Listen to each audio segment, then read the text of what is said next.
Welcome to this video lecture on quantitative data collection, where we will cover data collection methods that emphasize objective measurements that make collected data amenable to statistical, mathematical, or numerical analysis. What are we supposed to know or learn under this topic? You'll be shown the different types of variables you will be measuring quantitatively.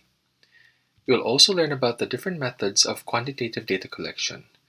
Which method you will use largely depends on your research question and your research objectives. This video will likewise cover the different types of data according to sources, that is, whether the data is primary or secondary.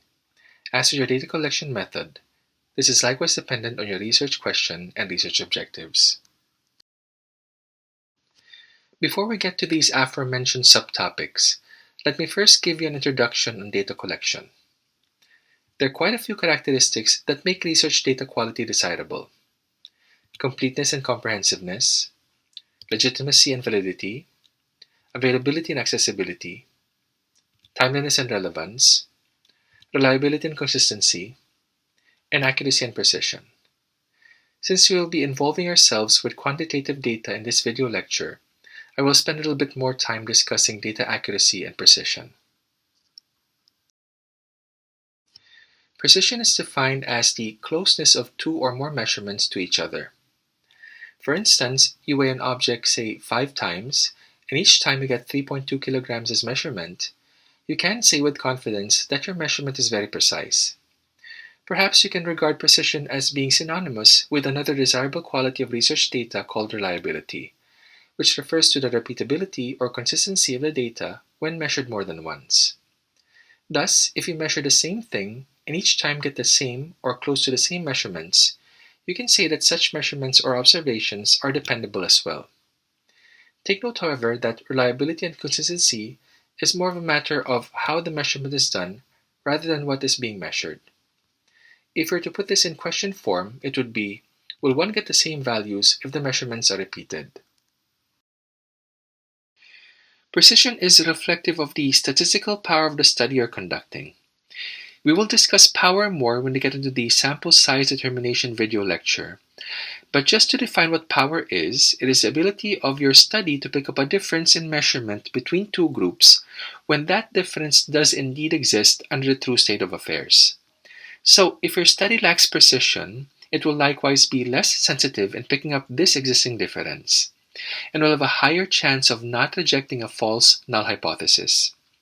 We will be talking more about null and alternative hypotheses in the sample size video and in the differential quantitative analysis video as well. Now, in real life, it is impossible to get perfect precision for your study. You will always have what is called random error or variation, and we define this as fluctuations in the measured data due to precision limitations of the measurement device itself. Now, these fluctuations can occur in either direction, meaning the subsequent measurements you make may either be higher or lower than your initial measurement. If we are to get a little technical about it, random error pertains to divergence of an observation from the true population value, which remains largely unknown due to chance alone. Now, this usually results from the experimenter's inability to take the same measurement in the exact same way to get the same exact number from earlier measurements. In short, there is really nothing you can do about this. It is part of being human. The best you can do is make performing your measurements as uniformly as possible. Mind you, random error has nothing to do with problems with your measuring instrument. Now, just to illustrate how random error works, picture a scenario wherein you're measuring the mass of an object 3 times using the same balance. In doing so, you get slightly different values as shown here.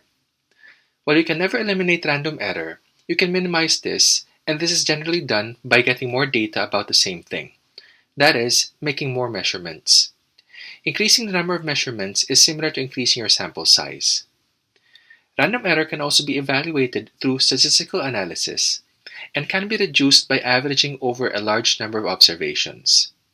In general, larger samples will have smaller variability. This is because as the sample size increases, the chance of observing extreme values decreases and the observed values will group or cluster more closely around the mean of the sampling distribution. Let's now move on to accuracy. It is defined as the closeness of a measured value to a standard or known value. For instance, if an object with an actual or known weight of 10 kilograms measures 3.2 kilograms with your weight measurement in a laboratory, then the measurement is not accurate. The term accuracy can be used synonymously with validity, which pertains to the degree to which data actually represent what they are supposed to represent. You can also regard validity as the extent to which the study measures what it is intended to measure. If we were to put this in question form, it would be, are the values describing what was supposed to be measured? There are two types of validity that you have to take into consideration during the design phase of a research project. These are internal and external validity. Internal validity refers to the extent to which you're able to say that no other variables, except that one variable of interest you're studying, caused the outcome or result. It asks the question, are the results valid for the study subjects? It is the extent to which a study establishes a trustworthy cause and effect relationship between an exposure or treatment and an outcome or result. It also reflects that a given study makes it possible to eliminate alternative explanations for a finding. These alternative explanations are often regarded in research as confounders, which very often distort or give a spurious association between your exposure variable and your outcome variable. We'll be talking about these different types of variables later in this video. External validity, on the other hand, refers to how generalizable your results will be to the population you initially aimed to make inferences about. Since you cannot measure the entire vast population, the best you can do is obtain a sample from that population. The onus lies with you as researcher, however, to make sure that that sample you've obtained from the population is indeed representative of that same population. Basically, external validity asks the question, are the results valid for the population from which the sample was drawn? Now, systematic error to accuracy is what random error is to precision. One stark difference is random error is unpredictable, while systematic error is predictable. The inaccuracies in measurements are reproducible in systematic error and are consistently in the same direction, unlike random error, which can occur unpredictably in either direction. This is very often due to a problem which persists throughout the entire experiment, and very often as well, the source of that problem is the measuring instrument itself. Here are a couple of examples. Now, another difference between random and systematic error is that systematic error can be difficult to detect because all of the data is off in the same direction that very often the researcher would think they are correct measurements when they are in fact not. For that matter, systematic error cannot be analyzed statistically. You as a researcher, though, should have the presence of mind to always make sure that your measurement tools are not defective, and should observe the good practice of regularly calibrating your instruments. Now, all that I have discussed in the past several slides can be conveniently summarized in this illustration, where the bull's eye is a true population value. How far near your shot or measurement is to this bull's eye reflects your accuracy, while how far or near your shots or measurements are to each other reflects your precision. It should be reiterated, however, that random and systematic errors are problems associated with making measurements. These errors should not be confused with mistakes made in one's calculations or in reading the instrument. It is always assumed that the members of your research team are careful and competent enough not to make these types of mistakes. Now, mistakes pertaining to coding and encoding of data will be covered in the video of data management. Now, taking everything we have discussed up to this point, the nature of quantitative data is, in a nutshell, expressed numerically, is treated as a mass or group of observations, and is subject to variation. Of note, by treating data as a mass or group, or more appropriately termed as aggregates, we ensure data privacy by making it impossible to identify specific information coming from a particular individual, on top of anonymization and de-identification. Let's touch on the phenomenon of variation for a bit. This phenomenon involves the tendency of a measurable characteristic to change. Now, this phenomenon is apparent when you measure different people for a certain measurable characteristic. Now, besides person-to-person or between-person variation, you can also have within-person variation, particularly when you measure a certain dynamic measurable characteristic at different points in time. And with that, you will need stats to analyze and help you understand this variability. Now, let us define something that you will have to deal with always when it comes to quantitative medical research: a variable. You've learned from high school algebra that a variable is very often depicted as a symbol that is supposed to represent a quantity in a mathematical expression. And that quantity can take on any numerical value. In quantitative medical research, a variable frequently pertains to a measurement or characteristic, the value of which varies from one individual to another, or within the same individual at different periods of time, hence the term variable. Variables are generally of two types, based on how they are expressed or measured, and under that we have qualitative and quantitative. You can also classify variables according to level. We will go through them in more detail shortly. Let's start with qualitative variables. Also called categorical variables, their data points belong to one of a number of distinct categories. These categories are simply used as labels to distinguish one group from another. Here are a few examples of qualitative or categorical variables. Sex, for instance, has two possible categories, namely male and female. Same thing with marital status, where possible categories may include single, married, divorced, or widowed. Place of residence is also another example, though you as researcher may need to limit the number of possible categories for this variable, depending on the scope of your research. Now, in many medical journal articles, you will encounter clinical variables such as disease status, which is an example of a dichotomous variable, meaning it has only two possibilities. In the case of disease status, either you have the disease or you don't. Now, oftentimes, the different categories can be assigned numerical representation, and this is only for purpose of labeling or coding, and not for purpose of comparison. Now, these numbers merely represent differences in kind, not in amount.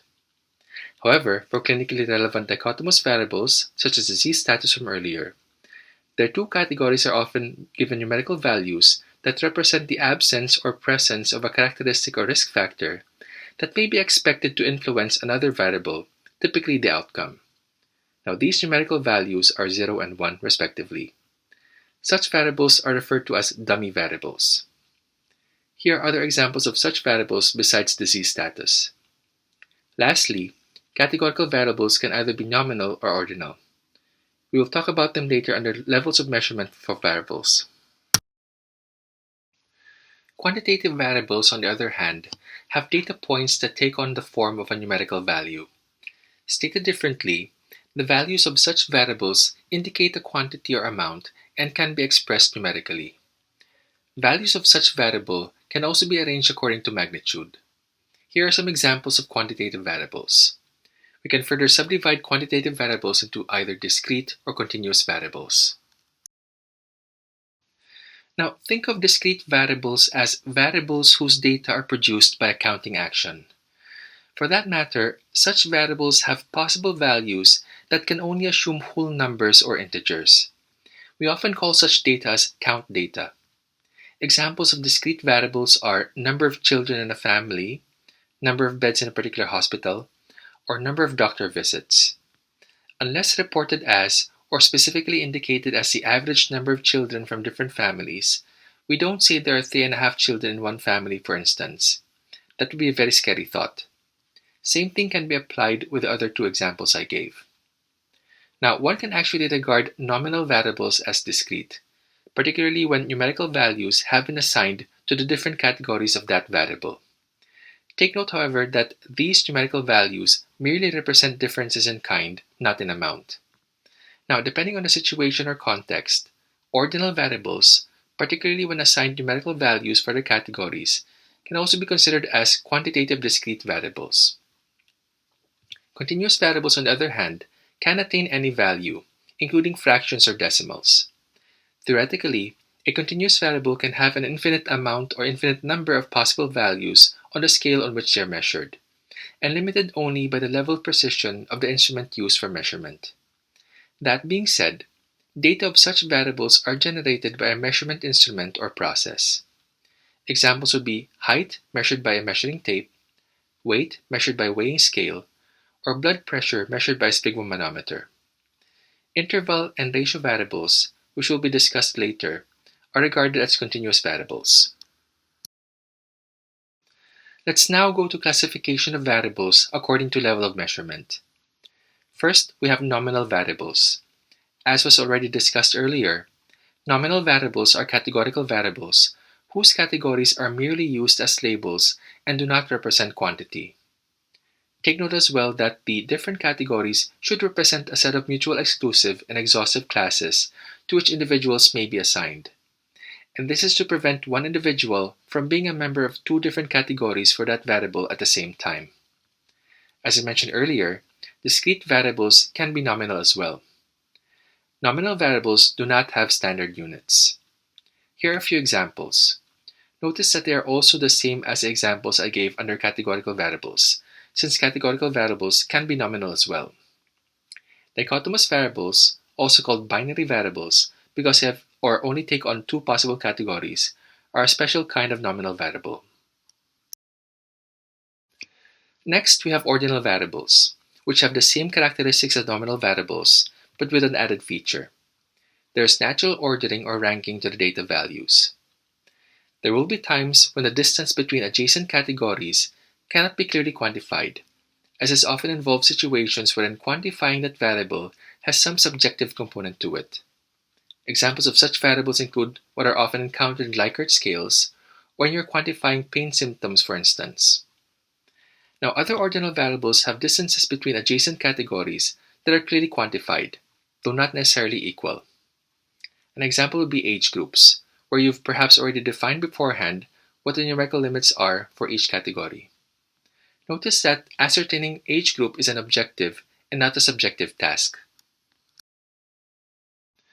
We then have interval variables, which share the same characteristics as ordinal variables, only now the distances between all adjacent classes or categories are equal. Unlike nominal or ordinal variables, interval variables have standard units. Conceptually, the scales of interval variables are infinite. The 0 point in this range, however, is arbitrary and does not mean the absence of the characteristic entailed in that variable. Examples are as follows. Note that for these variables, all adjacent measures along the scale are equidistant. A temperature of 0 degrees Celsius does not mean the absence of temperature, but rather the freezing point of water. In fact, you can have negative values for temperature at the Celsius scale. A pH value of 0 does not mean the absence of acidity or basicity. In fact, you can have negative pH values as well as pH values above 14. Age can also be considered an interval variable. The distance between 1 and 2 years is the same as the distance between 2 and 3 years, and so on and so forth. And the age of 0 years does not necessarily mean the absence of age. It can mean that this particular individual may be a newborn. Lastly, we have ratio variables. They also have the same characteristics as ordinal variables and make use of standard units. The only thing now is that a meaningful 0 point exists. Additionally, the ratio of two numbers can likewise be meaningfully computed and interpreted. Here are examples. 0 weight and 0 height indeed mean the absence of the respective characteristics. If we get the ratio of weight in kilograms and height in meters squared, we get the BMI, which can be meaningfully computed and interpreted. Same thing with blood pressure. 0 blood pressure means loss of blood pressure or asystole. Blood pressure can also be expressed as a ratio of systolic over diastolic blood pressure. Doctor visits, though classified as discrete quantitative, can also be ratio because 0 doctor visits mean just that, no doctor visits taking place whatsoever.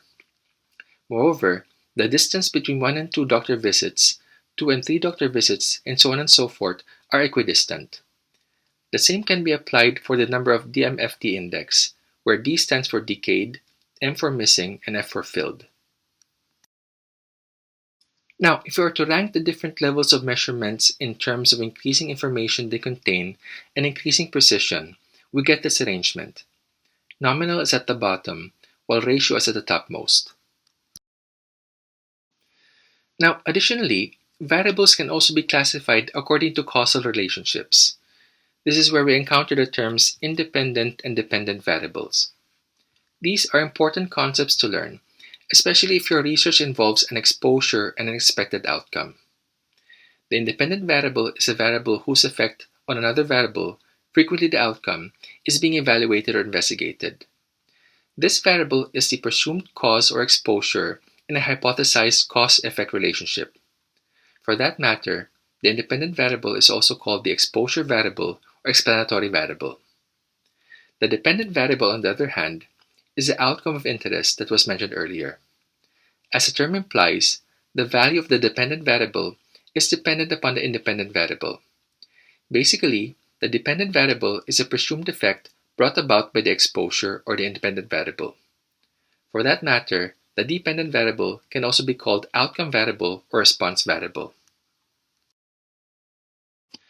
Now, another important classification of variables we should at least try to understand, especially when we are dealing with quantitative analytical research, is this classification according to the relationship with the exposure and outcome. We have the so-called intermediate variable, which is a variable along the hypothesized causal pathway between exposure and outcome. Let us make use of this diagram as an example. The exposure variable is exercise, which we perhaps can measure in terms of metabolic equivalence or METs. The outcome variable is coronary artery disease or CAD, or more specifically, whether CAD occurs or not after a particular follow-up period. Now, whether the amount of exercise done regularly over a particular follow-up period has a direct mechanism on the prevention of CAD is not known or specified. However, one way in which the independent variable exercise is related to the outcome variable CAD is through HDL. Regular exercise is said to increase HDL levels. In turn, high HDL levels are preventive against coronary artery disease. HDL, which can be measured in milligrams per deciliter, is an intermediate variable, since it goes between the exposure and outcome. Pay close attention, by the way, to the direction of the arrows. So basically, intermediate variables cause variation in the outcome or dependent variable, but is itself caused to vary by the exposure or independent variable. Now, another variable under this classification that we need to contend with is a confounding variable. It is an extraneous variable, meaning a variable that is outside the exposure to outcome pathway that distorts the relationship between exposure and outcome, leading to either an under- or overestimation of the effect the exposure has on the outcome. Let's refer to this diagram here. An effect of drug X on the rate of recovery Y is hypothesized. Now, this response to the drug may differ between sexes, that if we do not consider this possibility, merely estimating the exposure-outcome relationship without stratifying for sex can either dilute or exaggerate this relationship. We will get into stratification by levels of the confounding variable later. But first, take note of the arrows relating all three variables in the diagram. Basically, the confounding variable is associated with the exposure, but is not a consequence of that exposure. It is also associated with the outcome, but it is not a consequence of it either. Since the exposure-outcome relationship can differ depending on the levels of the confounding variable, we can say that the confounding variable is a risk factor of the outcome of interest. By the way, age and sex are very common confounders, as they are related to most diseases and to the presence of many exposures. Now, let's investigate this concept of confounding. Suppose you did a study in a company looking into whether or not increasing the amount of salary increases productivity. Your research question is, if a worker is paid a higher salary, would that worker work more? You thought this is a plausible relationship as far as your conceptual framework is concerned. After all, those who are paid more in the company tend to be the ones who come in early and stay late. They're the hardest working people in the company. With that, you would think that the hypothesis is appropriate, possibly true.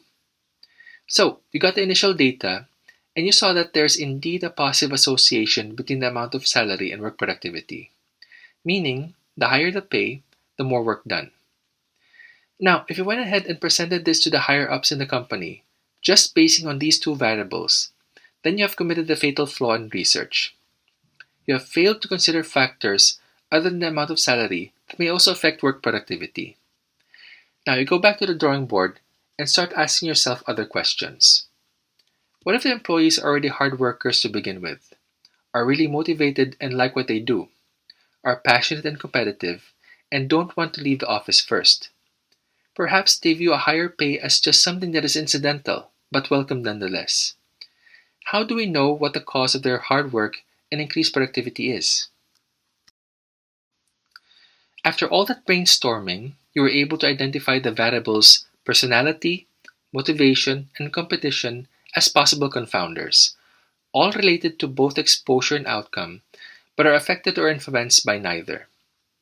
After operationally defining these confounding variables, you went back to the same respondents in that company and measured these variables during a follow-up survey. After controlling for them in the analysis, you find that there was actually no relationship between the amount of salary and the work productivity after all. Now, this whole discussion on the concept of confounding is important because it sheds light on the fact that correlation or association does not imply causation. To define what causation is, it is when one thing causes another thing to happen with certainty. In this illustration, heat from the stove fire caused the water inside the pot to boil over. Correlation, on the other hand, is when two or more things appear to be related. They appear to occur together. With that, it is always possible that one of the variables causes the occurrence of the other, but very often that is not the case.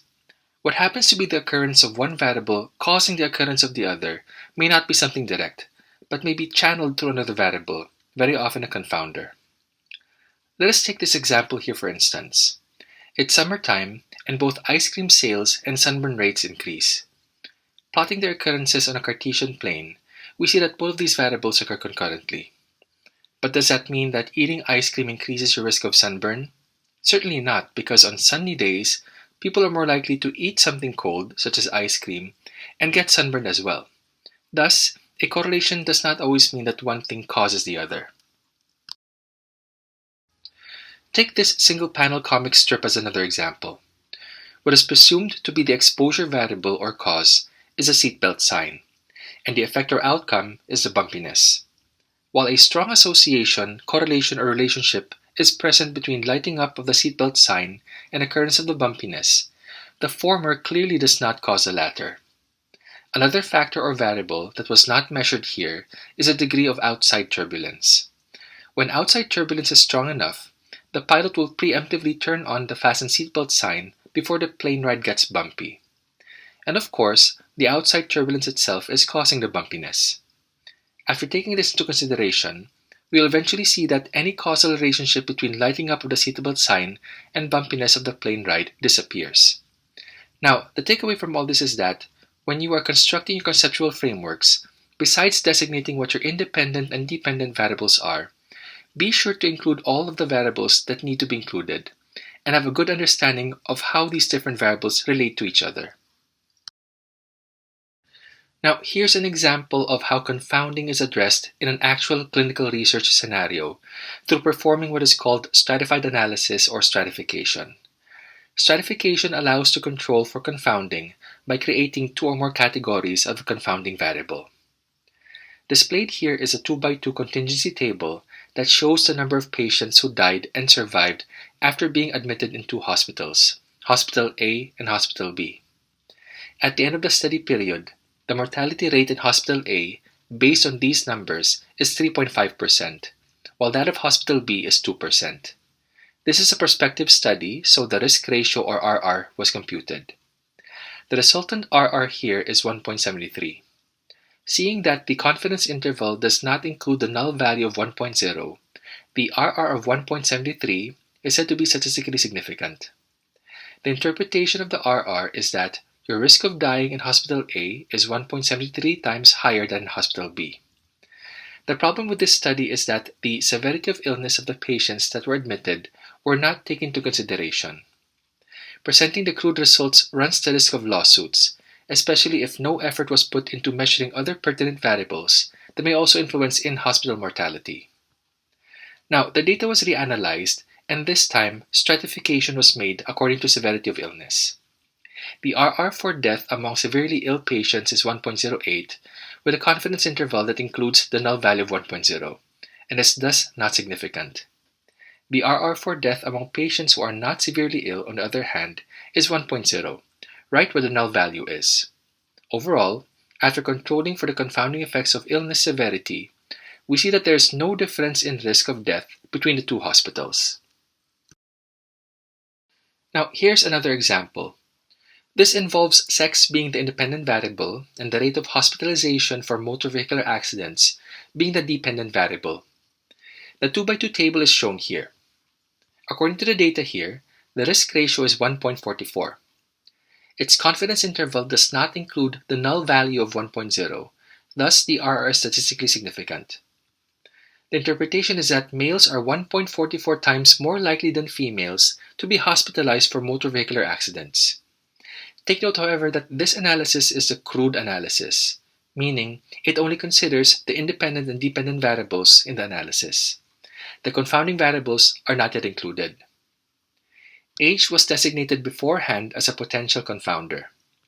To assess for confounding, stratified analysis was made on age, with a sample stratified into individuals less than 40 years of age and individuals 40 years and older. Notice that among those 40 years and older, the association between sex and hospitalization disappears, as evidenced by the risk ratio of 0.93 with a confidence interval that includes the null value of 1.0. However, among those younger than 40, males appear to be 80% more likely than females to be hospitalized for motor vehicular accidents, as evidenced by a risk ratio of 1.80 with a confidence interval that does not include the null value of 1.0.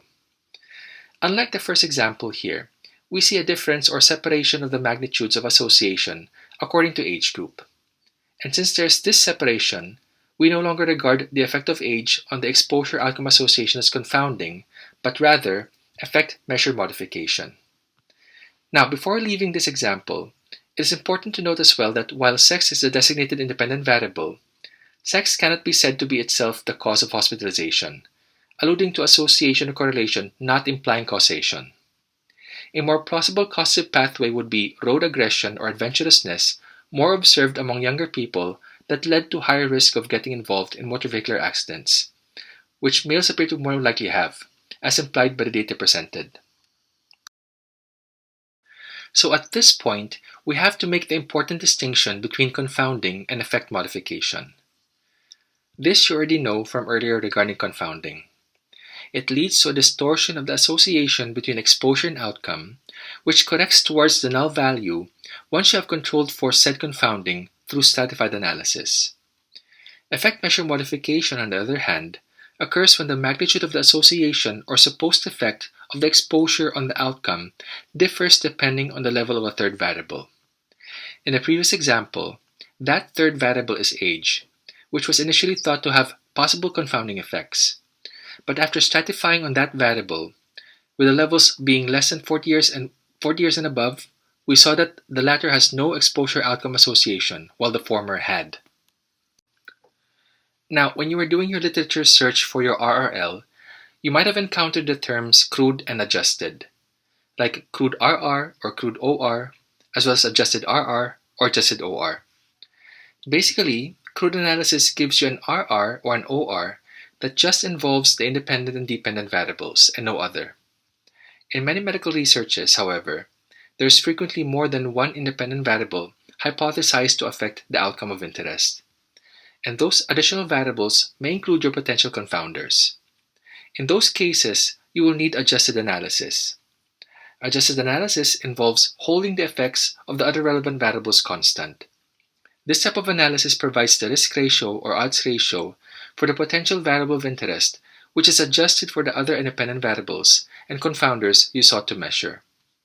The usual statistical method to be used here is the so-called multiple regression analysis, which we'll cover later in this module. Now, with the previous example I gave on deaths in Hospital A and Hospital B, I showed you how controlling or adjusting for the confounder resulted in the loss of association between the designated exposure and outcome. In such cases, the confounder or confounders distort the exposure-outcome relationship to the extent that they completely explain the crude RR or crude OR. In that previous example I gave, severity of illness appeared to explain the death rates occurring in each hospital. Now, another possibility with confounders is that a confounder may only modestly distort the exposure-outcome relationship. After adjusting for it, the magnitude of effect is closer to 1.0, but is still statistically significant based on the confidence interval. It is also possible that the confounder distorts the exposure-outcome relationship, but in the opposite direction. After adjusting for it, note that the magnitude of effect is further from 1.0.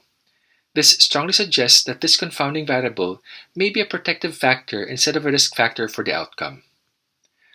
Yet another possibility is that after adjusting for the confounder, the initially statistically significant crude analysis now loses its statistical significance, even though this confounder only modestly distorts the exposure-outcome relationship. In quantitative data collection, it is important as well to properly define what your study variables are. When we attempt to define terms, we almost unconsciously default to their conceptual or dictionary definition. While it tells you what concept or construct your variables represent, they merely specify the qualities of said variables without any identification of their measurability. This type of definition, unfortunately, is of little use in quantitative medical research. For that, we need to define our variables operationally. And by that, we specify the procedures and criteria for taking a measurement of each of our study variables. Basically, the operational definition tells you how to measure study variables. I will give you examples in the next couple of slides. Now let's say we have love, aggression, and self-esteem as our study variables in our quantitative research. Noticeably, these are such abstract concepts that simply stating their conceptual definitions is of little help in informing us how to measure them. This is where the operational definition of these variables comes in. You can pause this video to take time to read them. Take note how different these definitions are from their counterpart conceptual definitions, and notice as well how procedural they sound. Here's another set of examples, but this time with terms that are much less abstract such as weight, age, hemoglobin level, and BMI.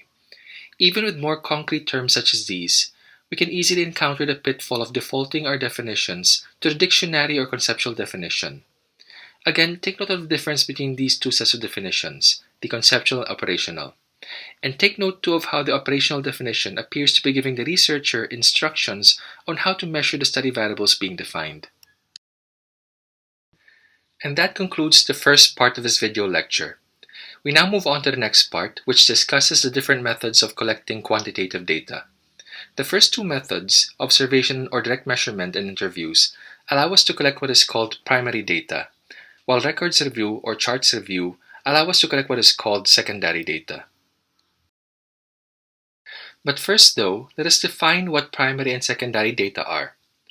Primary data is data collected by the researchers themselves for a specific research question and objective.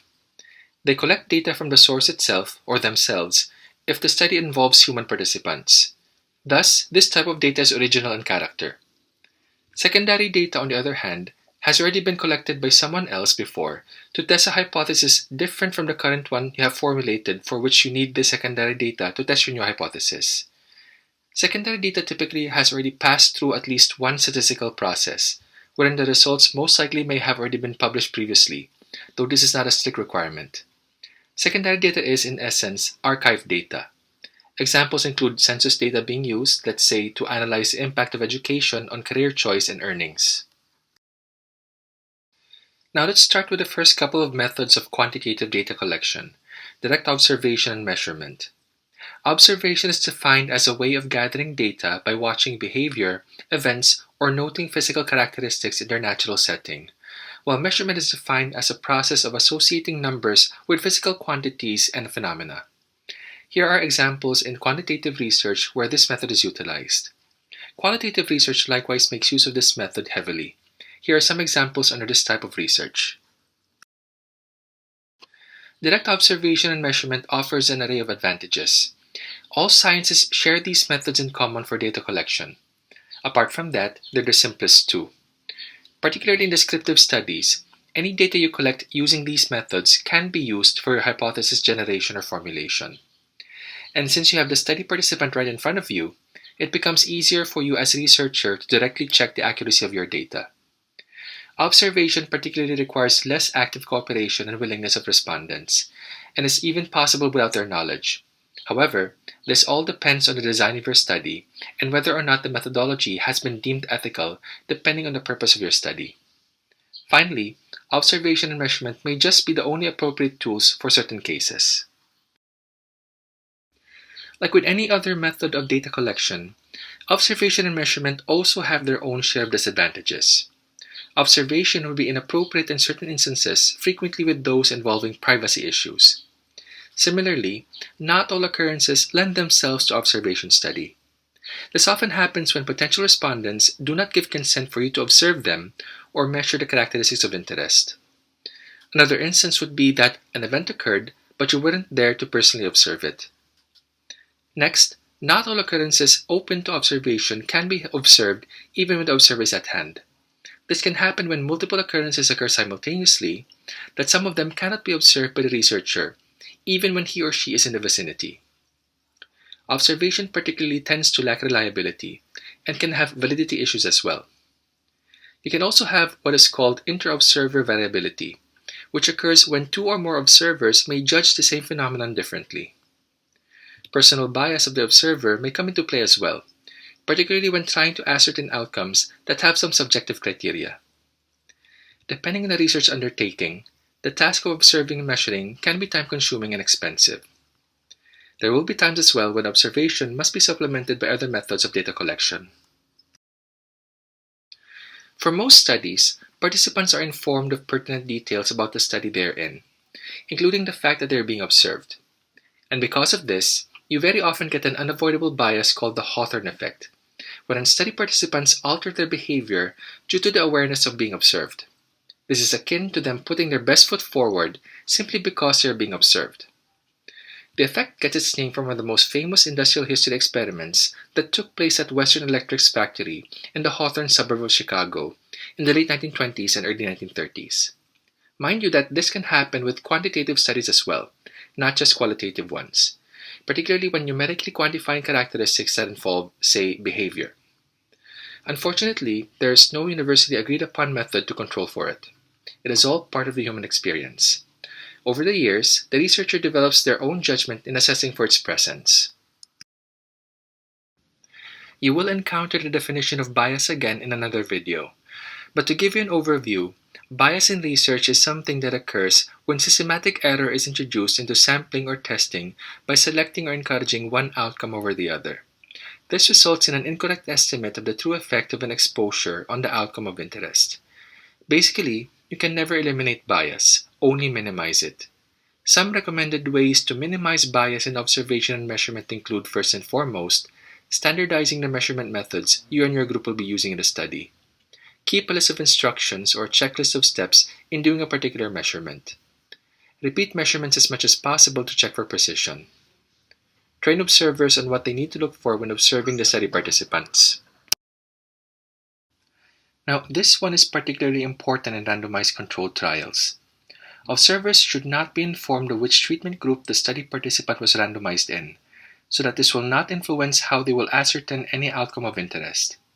As for observational studies, it is not possible to do such blinding the way it is being done in clinical trials, since the participant knows at least the exposure or the outcome, or often both. Thus, the focus of blinding in an observational study is on blinding the observers involved in the assessment of the participants. Whenever possible, the observers should work independently of each other, particularly when using a rubric for assessment. You can double-check this by measuring inter-observer and intra-observer reliability. The other two very important steps are calibrating and refining your measuring instrument. And lastly, automate when there is an opportunity. Minimal human intervention entails lesser chances for human error.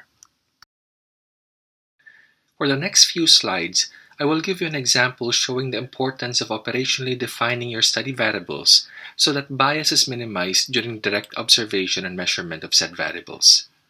We have here an RCT evaluating the effects of Mozart music on heel prick pain in preterm infants. Heel pricking is a routine procedure done in neonatal ICUs, or in the hospital for that matter, when extracting blood from them for examination. Naturally, this can be a traumatic experience for the infants. In this study, the authors investigated for any soothing effect Mozart music has on infants in terms of their psychological and behavioral responses. Basically, the infants were randomized to a Mozart music group and a control group. As mentioned earlier, the researchers wanted to assess the effects of Mozart music on physiological and behavioral responses of the premature infants to pain after a heel stick. The physiological outcomes of interest are easy to measure since they only involve observing the heart rate and oxygen saturation. With the infant's behavioral responses, however, this is more difficult to ascertain. Note that the methodology makes it difficult to blind the observers, meaning the observers will definitely know that the infant was randomized to the Mozart music group. This non-blinding carries the risk of the observer being influenced in terms of outcome assessment. Thus, the premature infant pain profile scale was used as an objective validated tool for this purpose to standardize the measurements of the infant's behavioral responses. The paper or reference to that validated tool is shown here in this slide. Now, these are the different domains or indicators assessed by this tool to measure infant behavioral responses to pain. Now, there's a rubric provided as well so that the assessors or observers would know what to look for. Instructions on how to interpret the results were given as well. Basically, this is one way of objectively quantifying a seemingly abstract concept, such as behavioral response to pain.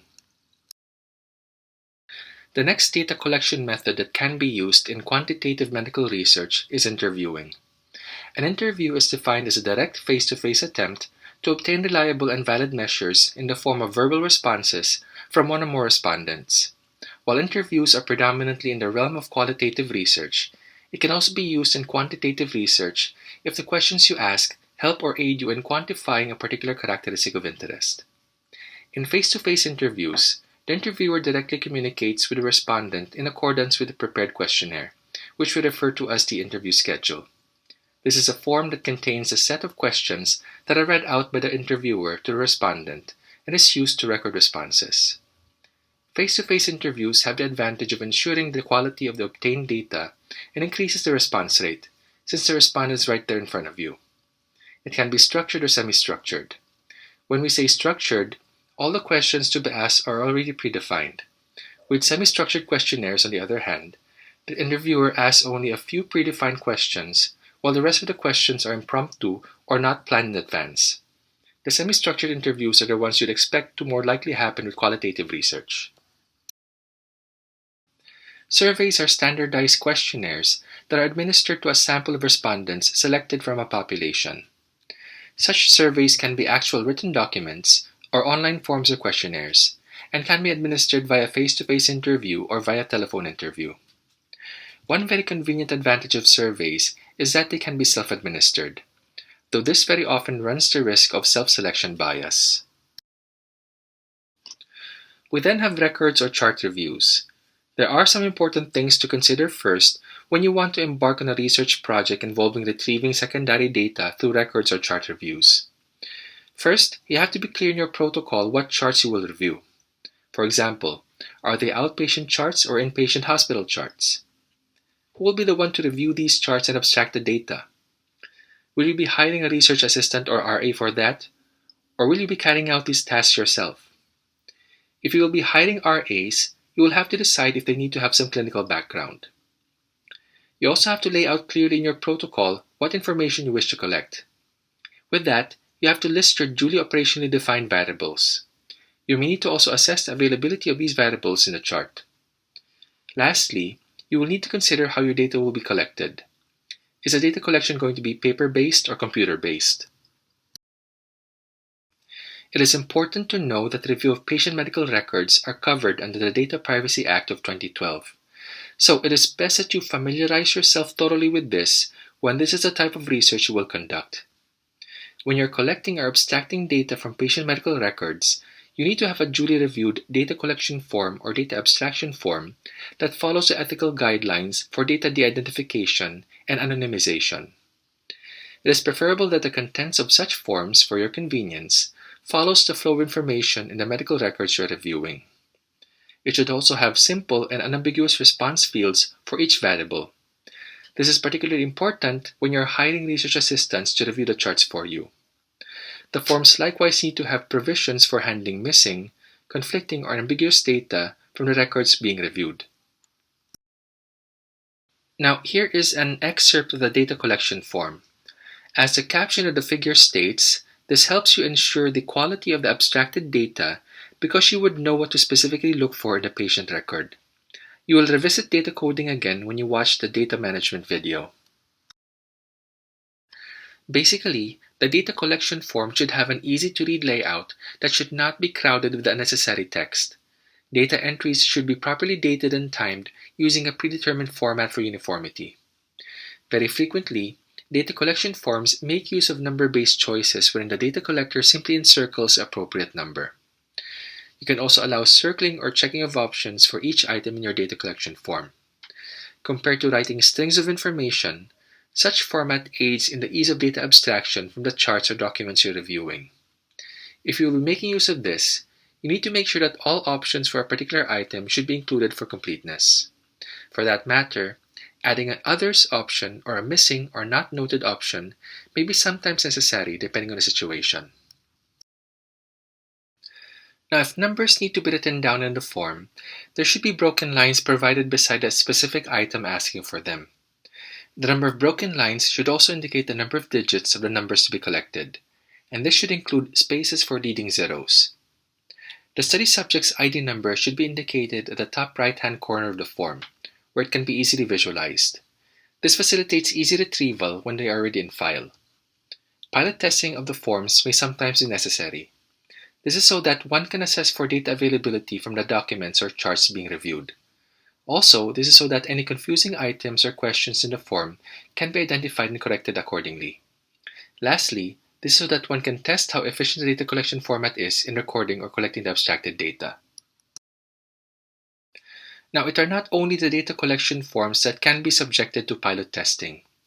The questionnaires you will use for your interviews and surveys can be pilot tested as well when the researcher sees the need for it.